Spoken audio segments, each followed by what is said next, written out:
Hello, it's Debbie Gilbert here from the Business Awards Show, and I'm also the founder of the Best Business Women Awards. And today we are all going to be very calm and very relaxed by the end of this podcast. We're going to be completely zen because we have in the room the amazing Beverley Densham, who is a mindfulness and Pilates teacher, now based in Dorset, but she used to have a practice up in Hertfordshire. And we met each other through a mutual networking event. And she talked to me a little bit about the Janie Loves Platinum Awards, which she has been awarded a few of those.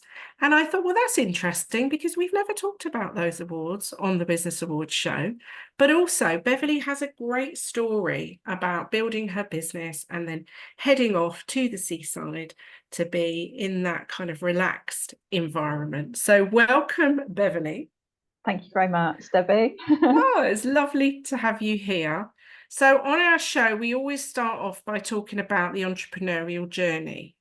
So you graduated from Brighton with sports science and went off traveling and then came back, and then tell us what you did when you got back all those years ago. Yeah. Actually, I'll rewind a little bit because I didn't just come back all wonderful after traveling around the world. I was actually struck down on a bike in a road traffic Oh accident in my Australia. goodness. Oh wow. So yeah, at the very end, right near the end of my travels around the world, and I was working and traveling, obviously after the sports science degree.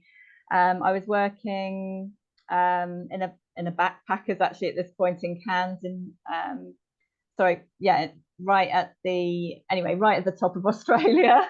And I was cycling to work, and I was involved in quite a major road traffic accident, hit by a car that didn't stop. And so my life came to a complete standstill at that point of physical injury, mental pain, and having to have an operation, and plates and screws in my wrists and things like that. And so there were quite a lot of impacts on my body, having been injured on a bicycle, but it was also a mental impact as well, things I hadn't experienced before, like panic attacks and high anxiety and post-traumatic stress disorder and depression, and chronic fatigue followed after. So that was kind of when I was well enough to come back to the UK, there was this kind of spark in my mind, oh, Pilates, because prior to the accident, I'd discovered Pilates. I didn't even know what on earth that was. I had never heard of it, actually. I didn't even know how to pronounce the word.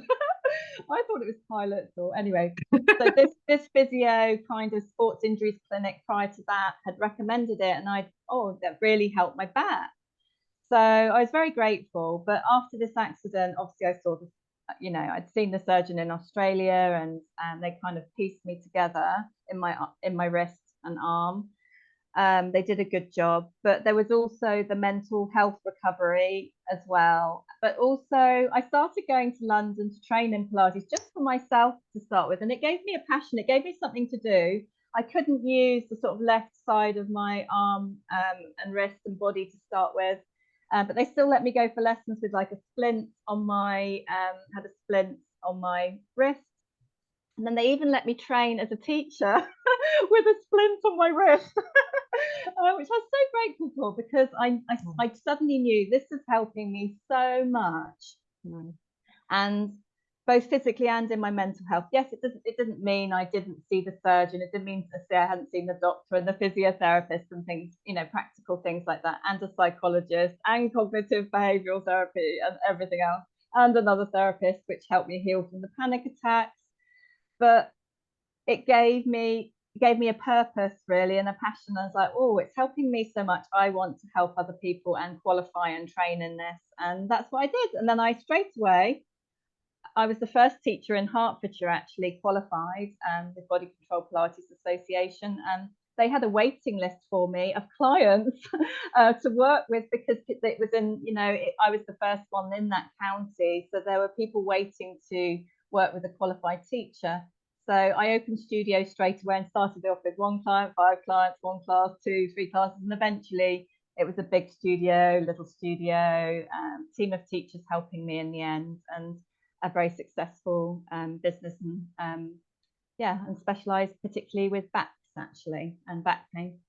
Because Pilates has become one of those incredible exercise regimens, hasn't it, that can really help people who've got back and limb problems, hasn't it? It can do, but not all of it is good for somebody with a back problem. It's making sure that obviously the teacher's qualified, it's a one-to-one program, that client that teacher has experience of working with those problems. So typical clients that I work with, they might have had prolapse discs, sometimes it's called herniated discs, bulging discs in the back, low back pain, sciatica, that sort of thing. But it does, I think, help if clients appreciate that I've experienced a lot of pain, experienced the rehabilitation journey in different ways, and it isn't a one size fit all, and Pilates isn't good for it.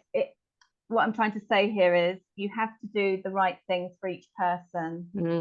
So if they're going through sort of a rehabilitation process and they might still be seeing a physio or something, there's certain, you don't want to be going off doing the advanced stuff, swinging your legs over your head. It's not going to be helpful. Do you know what I mean? Or extreme stretching, it's not going to be helpful. It's got to be very stable and straight and safe and feel comfortable and build up that confidence just right from the beginning, and sort of gradually build up the back strength and build up the core stability strength, transform the posture, untighten the tight bits, and that takes expertise and practice, I suppose. But yeah, in answer, overall, yes, it can really transform and improve things. It doesn't necessarily cure things, because some things there's a more acute diagnosis, like my back also has something called spinal stenosis, which is like a narrowing of the nerve root. So therefore, can I sit there? Ladies often like to sit with their legs crossed, for example. Lots of other people but that's something I can't do, because I'll then get pins and needles in my feet and toes, and so I can only do that for a short length of time, maybe 30 seconds, and then I'll stop, and I'll know that will prevent it happening. So it's a bit of a long answer, Debbie. No, but it's really useful to know, because I mean, I've had 3 lots of back surgery, so prolapse disc, herniated disc, and I did about 3 or 4 courses in Pilates, and I found it really helpful. And I think, if people are listening to this and they have been in accidents or had surgery or whatever, it's good to go and find a qualified Pilates instructor to talk to potentially get some help. I mean, that's the thing, isn't it? Help is the first step, really. So then you kind of moved into the mindfulness space as well, because mindfulness has become a thing again in the last probably 5 to 10 years, hasn't it? Yeah. Just going back to your other point there about finding a qualified teacher, it's not just about finding a qualified teacher, it's also making sure there's a code of conduct that's quality. That's a good point. Lots of people are qualified, but they might be teaching at a health club with 20, 30 in a class, or even worse, which really winds me up, honestly. I have had a rant in my own podcast about this, and then hopefully educating as well, is, I teach either one client at a time, or in my Pilates tailored toolbox, I teach semi-private maximum 4. When somebody first starts, it's 1 or 4. Or the code of conduct of the association I'm qualified with, I can teach maximum 12, but I choose to teach maximum 10 clients. That means everybody can do it safely. You're giving everybody attention. You're checking everyone's alignment and position. So I just wanted to clarify. That's good that you mentioned that. It's not just about being qualified. You need to look at it on a deeper level. Yeah. So are you delivering online at the moment, or are you doing a mixture of both online and in person? I've completely transformed from being in-person studios in Hertfordshire to being in Dorset, as you said, my happy place, teaching on Zoom. I am teaching on Zoom, all my classes, and probably 99% of my teaching is on Zoom now. And as long as the camera is set up well, you can see what someone's doing. You can even see if their tummy's popping up, if they're supposed to be breathing into their ribs and their back, or their back position's not quite right, or their leg alignment's not quite right. And it's verbal correction. So in a way, the client has to concentrate a bit more, but then it helps them practice better at home. No, I can see that. Yeah, that's really good advice. So yeah, let's Mindfulness. go back to the mindfulness. When Yeah. did you add that into your Okay. repertoire? It's not actually a new thing at all, Debbie. Pilates and that type of exercise is naturally mindful. Mindfulness literally has a meaning of being in the moment. So in an exercise like Pilates, there are 8 principles, and people aren't sat there with their, I know, watches beeping and the phone going off, and you're breathing, you're concentrating, you're doing your stretch, your exercise, you're strengthening. You're not, it's naturally mindful. I decided to rename my business to Mindfulness Pilates, mainly because of that, really. And then it was all a bit random. I suppose things aren't really random. We obviously go to the same networking together, and I'd known this lawyer for 2 years. And I, out of the blue, had no idea she was interested in working with me, but she wanted help with her stress levels. And so I helped her with her stress levels with a one-to-one program. Next minute, I was taking all the Pilates, most of the Pilates physical stuff out of it. And I started teaching her law firm for 6 months, stress management and well-being workshops and a program. And she transformed in quite a short space of time. And it's like brushing your teeth. You still need to keep, doing the breathing and doing the tools to help yourself. And then from that, I've ended up writing, well, I'm on book 3, 4, and 5 now that I've written, but the last 3 have been with my co-author, Janie Lee Grace. And so what happened was, I was like, this is very mindful. I'm teaching the breathing, the meditation, how to use affirmations, 1-minute journaling, goal setting visualization, which is very much more of a sports psychology, sports science thing that I learned over 26 years ago. I don't know, whenever that was. And those 3 years prior to that. So I don't know, it's getting even longer now that I've been knowing all of this. And so I've kind of been teaching it more from originally I learned it and applied it from a more of a sports science perspective, but now I'm using it to help with corporate and lawyers and law firms and teachers and schools. And we ended up writing, obviously this one, Stress to Calm in 7 Minutes for Lawyers. And the whole mindfulness thing is just, it's just the name, really. And that's what I meant. I think it's more the name. The name has become a thing in the last few years. I mean, it wasn't something that was a buzzword, and it is now. I think it's a good thing. It's a good thing. Yeah, and there's lots of research. There's lots of research on the benefits and science behind each of the tools that I teach, and that some people like the nitty-gritty science, and like, oh, why would I do that? Why would I do your happy exercise in your book? Well, or in that workshop or in that program. And I think that a lot of people find that very motivating when they have a deeper understanding of why something's going to help, how it's going to help, and then you feel the difference before and after. You're like, wow, this is. And then I give some statistics as well of which companies seem to like, how much the person or the team overall have reduced their stress. But this is kind of separate teaching to the Mindfulness Pilates. But then for my Mindfulness Pilates clients, I sprinkle all the Stress to Calm tools in, so they get those extra benefits for their mental health, de-stressing. Especially I teach a lot of business women as well. Yeah, which is amazing. So it's spreading through a number of channels, really. So you've got the corporate side, you've got the people from networking, business women, and then you've got your own personal clients as well. So it's spreading the message far and wide.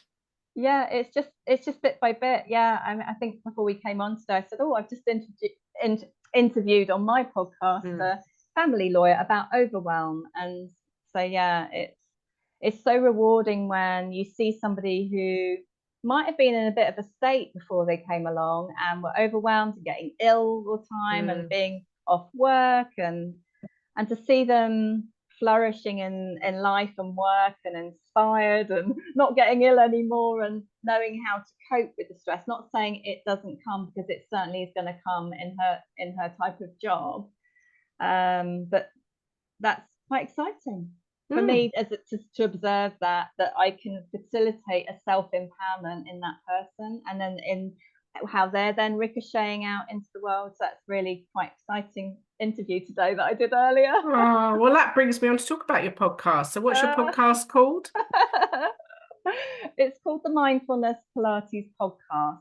Okay. It might change the name in the future because it doesn't really say what it does, but the idea behind it is to feel stronger, happy, and calm. And how long have you had the podcast now? Many years, I'm not sure. I better add that up actually, but at least I think at least 4 years now. Wow.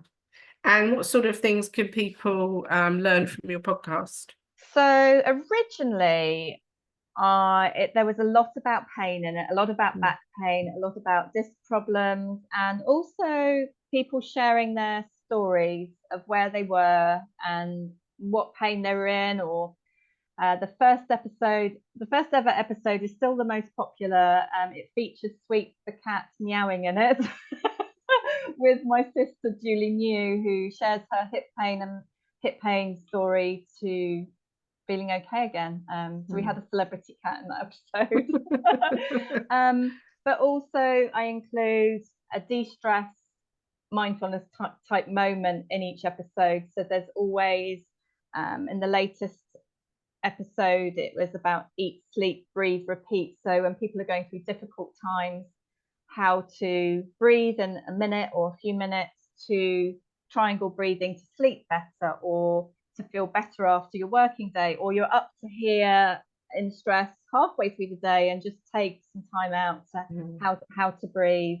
Or it might be people who are going in and out of vicious cycles of pain and how they broke the cycle.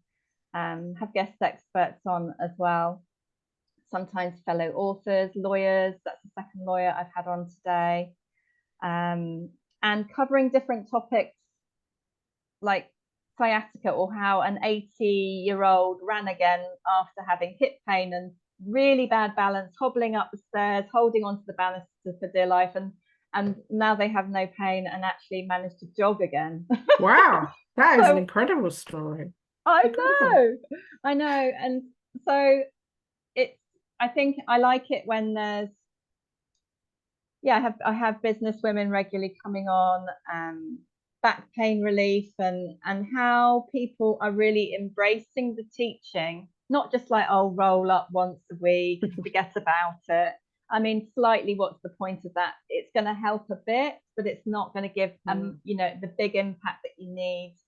So I do give people homework to practice 6 minutes a day, incorporate it into their lifestyle, think about how they sit, stand, walk, move, get out of bed in the morning, how to practice at the desk, how to de-stress.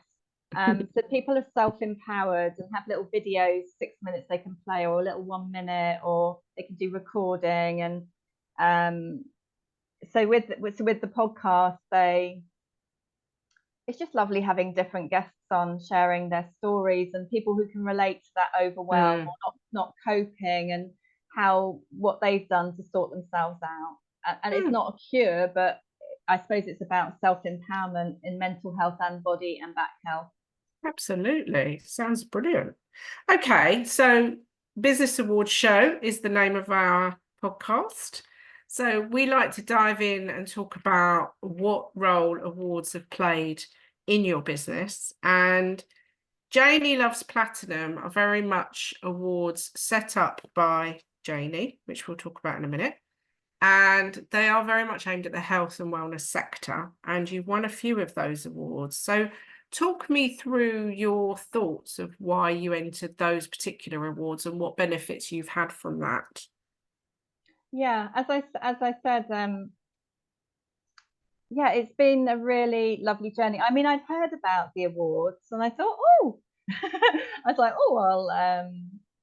started reading about it, and I've seen quite a lot on social media and LinkedIn and everything about, your awards, and obviously the Janie Loves Platinum Awards.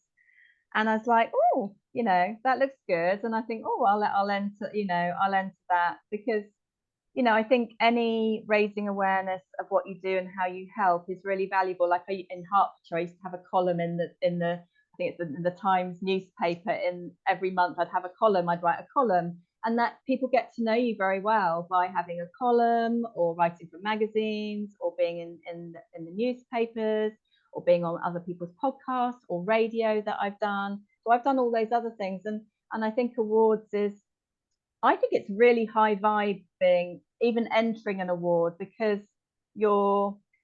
if you're lucky enough to get to the award ceremony, if you're lucky enough to get there, then you're going to meet some, I don't just do it for the social, but you meet some amazing people, and they're the sort of people you want to hang out with. Whether you win an award or not, I have won awards, but whether you win an award or not, I think it makes your business and life more interesting. I think it gives you a chance to like raise awareness of what you're doing with your work and how it's helping, and obviously products or books as well. If you do win, obviously it's a way of having a celebration, you know. And I think it makes you don't get people saying every day, oh, well done for this and well done for that. You have to say well done to yourself most of the time. So if you actually get an award and you get that well done, obviously I think there is a credibility thing. You know, it's not just about having qualifications like we chatted about earlier. It's like, actually, how are you taking it to other levels? And I think also that sharing on social media about it, I think it gives everything a good buzz. Once again, even if you're winning or not winning, you're actually bothering to tell the world more about, you know, what you do. So I think it is very good marketing. And what sort of questions did you get asked for that entry?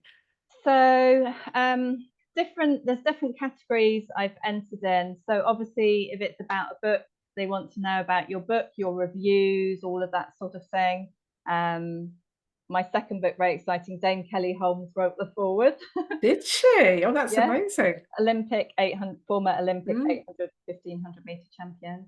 I'm sure most people know that, but just in case. But you know, obviously that's about, you know, they kind of want to know everything about the product or the service you offer. I entered my Happy Kids cards as well, other products in the past. And then I think the one I was most proud of was as being a teacher, you know, and they're asking for lots of reviews and testimonials and your website and any angle that they can research you, and, you know. And then you get to go to an event?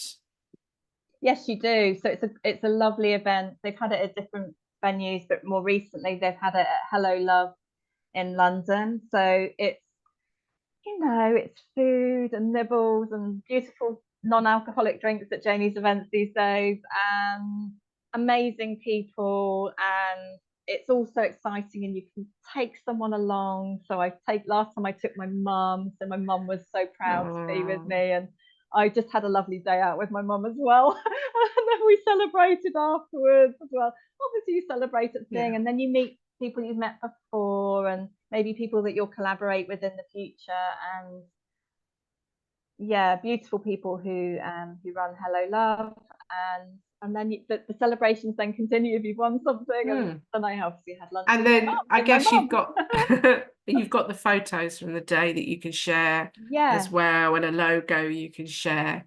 So it's all of that additional publicity, which is so valuable. Yeah, exactly. And it's lovely to share about it. I did a blog about it as well.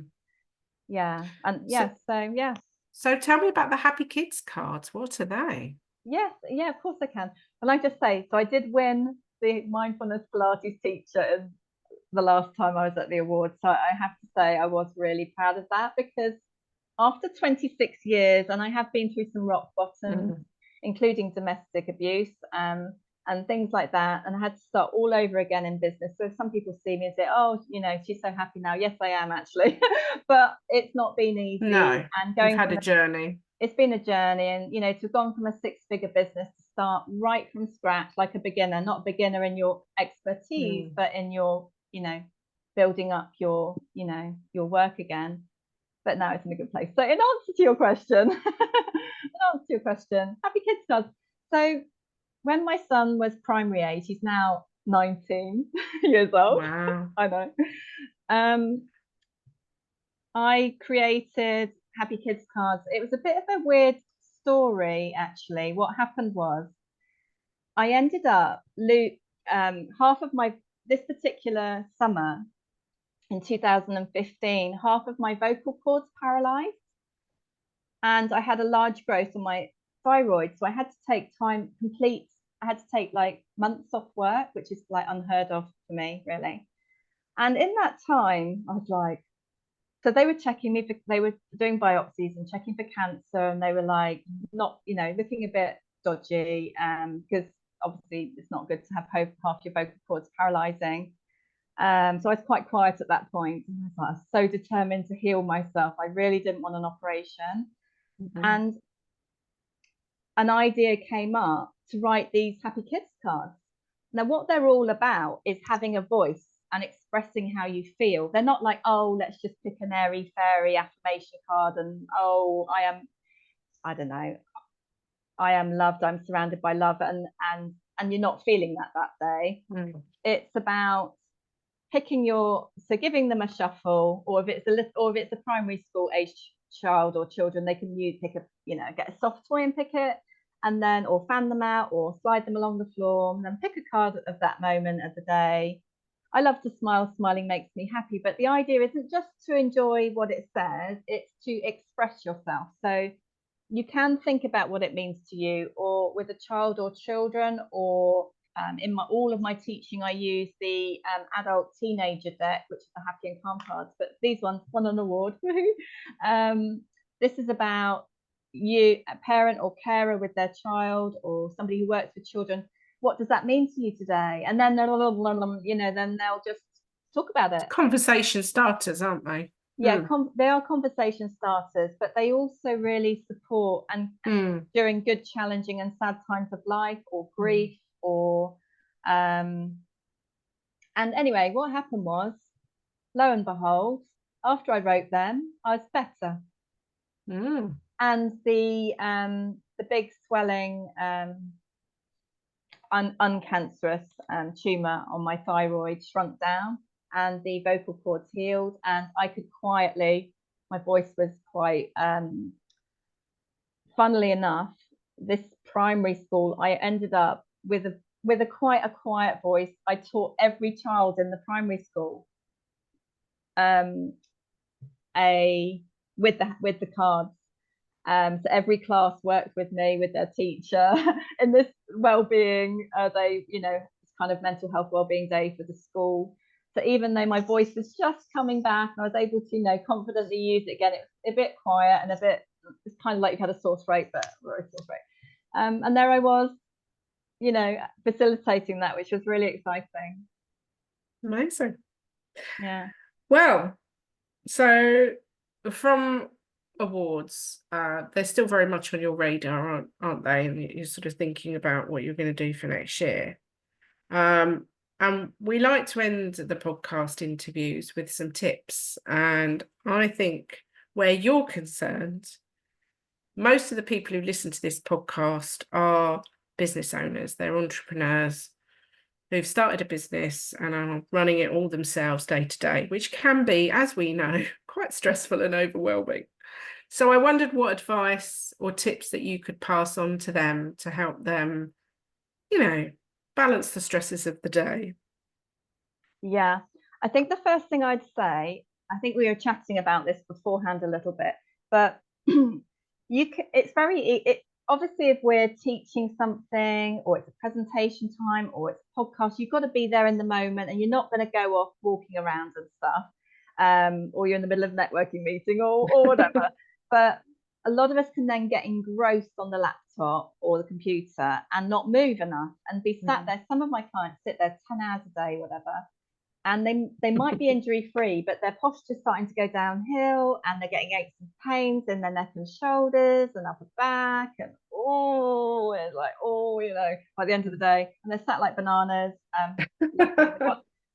So number one, don't sit like a banana. That's a good advice. Yeah, sitting like a banana, there's a lot of very negative things about it. I can go into it if you like, but number one, don't sit like a banana, because it's bad for your mental health and your back and your muscles, and you'll regret it. There is some interesting research on that, but anyway. Number two, maybe set an alarm. Decide how long you're going to sit for, and then move. So it might be like, okay, I'm going to do 45 minutes maximum, or I'm going to do half an hour maximum, and then move and just have a walk around and, have a little stretch or something. But for me, I often set 15-minute alarms.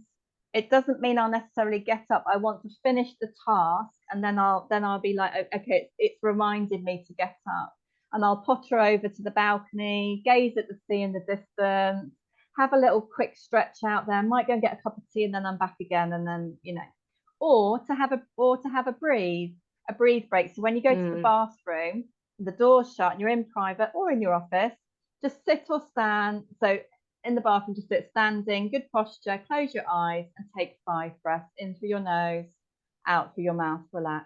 Or you can do that at the desk. And that's just a way, you can do 5 or 10 of those. And it's a way of just calming your nervous system, de-stressing your body and mind. And then you can get back to it, whatever it is. That's very good advice. And if somebody's struggling with sleep, what sort of things could they do to help? Okay, get your phone out of the bedroom, number one. Don't use it as an alarm. And some people say to me, oh, I listen to a podcast and this and that. Well, it's just so tempting. They're addictive. They're brilliant. I think they're brilliant. I think they're addictive. So phone out of the bedroom and decide what time you want to go to sleep. And then you've got to work your way back from there. They say that the 2 hours before midnight are the most crucial times to get the best sleep. So then you've got to work your way back. How much sleep do you need to feel good? Because we're all different. I like to have a candlelit bath every day. Do you have one every day? Do you? Oh my goodness. Lit bath, I gaze at the candle, think of some things I'm grateful for. But for sleeping better, I teach journaling and 1-minute journaling.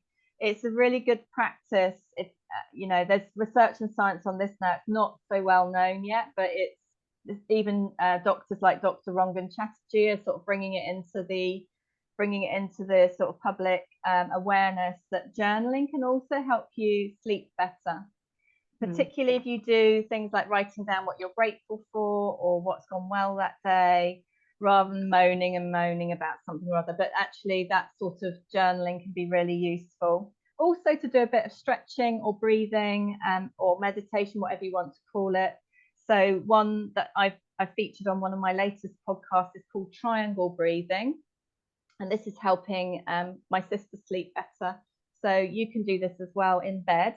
So you close your eyes and you start off cozy in bed, breathing in for 4, out for 4. So it's in through your nose, out through your mouth, relax your tummy. And then if you want to, you can take it into triangle breathing, which is in for 4, hold your breath for 4, and then out for 4, relax. You can do this 5 times, 10 times or longer, and it really calms your nervous system down. It stops the mental chatter in your head because you've got to concentrate. That's really good advice. I could talk to you for hours. Oh, bless. Thank you. That half an hour has gone very quickly. We will make sure Beverley's details are in our show notes. And if you're watching this on YouTube, it will be in the description. So you'll be able to hook up with Beverley and find out more about all of her various services, her books, and also her cards that she's done. So, oh my goodness, it's been amazing talking to you. And I can see why you've been so successful. You've always come across as such a kind and caring person since I first met you, which was quite a few years ago online. I think it was actually in the pandemic that I very first came across you, and because I've met your lovely sister as well, who's also another amazing entrepreneur. So it's obviously a family trait going on somewhere along the line. Yeah, my dad was an entrepreneur. Yeah, there you go. So I should be heading off to listen to your podcast because I think that's really interesting and probably some of the things that I need to take note of myself, because I am a bit of an overworker, workaholic type of person. So I definitely need to go off and listen to that. So thank you for joining us, Beverley, and I wish you continued success on your business journey. Thank you so much. And just to say, there is an episode about the workaholic. Well, I'll have to look that one up. Take care. Thank you.